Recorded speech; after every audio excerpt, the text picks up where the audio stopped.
అంతర్జాతీయ వేదికపై నాటు నాటు బీట్స్ సృష్టించిన ప్రభంజనం అంతా ఇంత కాదు. కొమరం భీం, అల్లూరి సీతారామరాజుగా ఎన్టీఆర్, రామ్ చరణ్ చేసిన నటన ఇంకా కళ్ల ముందు కదలాడుతూనే ఉంది. ఎస్ఎస్ రాజమౌళి ఆర్ఆర్ఆర్లో సృష్టించిన ఆ మాయాజాలం అందరి మనసుల్లో ముద్రపడిపోయింది. ఈ ఇరువురి కాంబో ప్రేక్షకులకు కనువిందు చేయడమే కాదు, వారి అద్భుత నటనతో ప్రేక్షకుల మనసుల్లో చెరగని ముద్ర వేశారు. మరి ఈ హిట్ కాంబో మరోసారి స్క్రీన్పై కనపడితే అదిరిపోతుంది కదూ. ఆర్ఆర్ఆర్ తర్వాత మరోసారి తారక్, చెర్రీ కాంబో కోసం ప్రేక్షకులు ఆరాటంగా ఎదురుచూస్తున్నారు. ఆ ఎదురుచూపులకు త్వరలో తెరపడే అవకాశం ఉంది. Kollywood top director Nelson Dilip Kumar తన తర్వాతి ప్రాజెక్టును పాన్ ఇండియా స్థాయిలో రూపొందించేందుకు రెడీ అవుతున్నారు. తాజా సమాచారం ప్రకారం రజనీకాంత్ నటించిన జైలర్ 2 పూర్తయిన తర్వాత భారీ మల్టీ స్టారర్ ప్లాన్ చేస్తున్నారట. ఆర్ఆర్ఆర్తో బ్లాక్ బస్టర్ హిట్ కొట్టిన young tiger NTR, global star Ram చరణ్లను మరోసారి ఒక ఫ్రేమ్లోకి తీసుకొచ్చే ఆలోచనలో ఉన్నారట.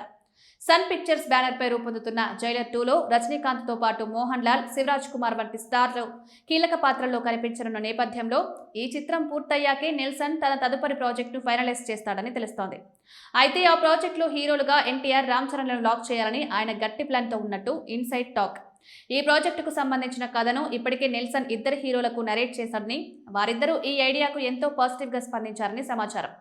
ఆర్ఆర్ఆర్ తర్వాత మళ్లీ ఈ ఇద్దరు స్టార్లను ఒకే ఫ్రేమ్లో చూడాలని దేశవ్యాప్తంగా అభిమానులు ఎంతగానో ఆశతో ఎదురుచూస్తున్న నేపథ్యంలో నెల్సన్ ప్లాన్ నిజమైతే ఇది పాన్ ఇండియా స్థాయిలో భారీ సంచలనం సృష్టించే అవకాశం ఉంది. ఈ మల్టీ స్టారర్ ఒక్కసారి అనౌన్స్ అయితే బాక్సాఫీస్ రికార్డులను షేక్ చేసే స్థాయిలో హైప్ క్రియేట్ అవుతుందనడంలో సందేహం లేదు.